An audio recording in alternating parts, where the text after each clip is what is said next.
What are you trying to do on Facebook, for example, to get in front of more podcast listeners? Not much, honestly. I have my, for my coaching business, I'm on Instagram and Facebook and theoretically LinkedIn and TikTok, but I'm not very active on those.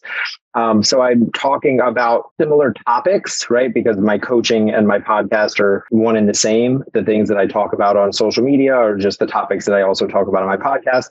So there's like links of those things, right? I'll talk about a topic like, gratitude versus anxiety or something. And then say, and by the way, if you want to hear more about this, I talk about this in episode 108 of the podcast, but it's more of an afterthought. It's not like a decided strategy of like, I'm talking about the show or I'm sharing the show in different places and different areas, because I just don't really have a strategy for it. Actually, I love what you're doing, and it might just need to add a small bit more intention. I think what you're doing is already great, and the listener could probably say, wow, I'm not doing that. I should do that. And so what Paul's saying is currently he will make a post. It'll be a post that benefits his avatar, his listener, his perfect person that he wants to add value to. And then his call to action is a little weak, but it's there. It says, by the way, if you want to hear more about this, I have a podcast episode. If I switched anything, I would use this formula, which you're already doing pretty well at it.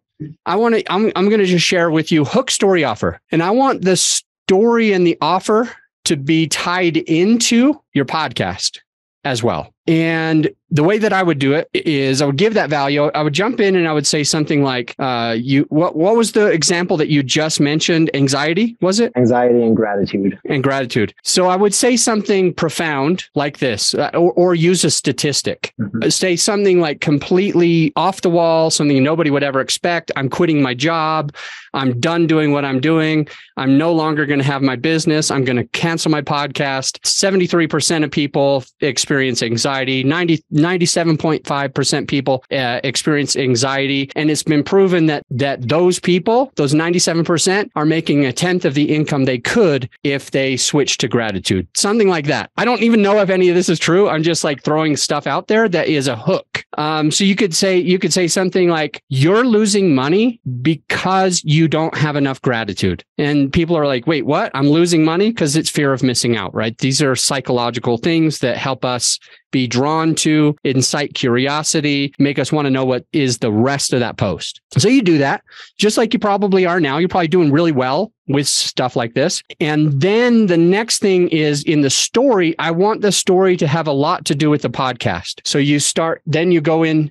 I just recorded episode 158 of the podcast, and it talks about the 4 things that you need to do. And I'm going to give you just one of them right now. And then you give them the one, and then you say for you to listen to the rest of the podcast to get the other 3 that are even more impactful than the one that I shared with you. Comment below and I'll give you the link. I'll DM you the link. So some of the reasons why I say a little bit of this is I don't want you to leave the link actually in the post. There's a lot of reasons why. One is if you put the link in the top in the post, then you'll get shadow banned. There's the social media, Facebook, for example, LinkedIn, for example. They say, oh, hell no, I'm not promoting some podcast where the podcast wants attention, where people will stay on the podcast. I need people to stay on LinkedIn. I need people to stay on Facebook, they say. So we saw a link, we're blocking it. No one's going to see this post. Also, you're not going to put it in the comments. There's a lot of people that say, oh, do not put it in the post. Instead, put it in the comments. And their justification is that you don't trigger that negative algorithm. Well, what I'm saying is it doesn't matter if you're triggering that negative algorithm at all, because the other benefit is social proofing. You want people to comment. You want other people to say, man, a lot of people seem to want to know how to do this anxiety thing to gratitude thing. I should probably want to do that too, just because we see it.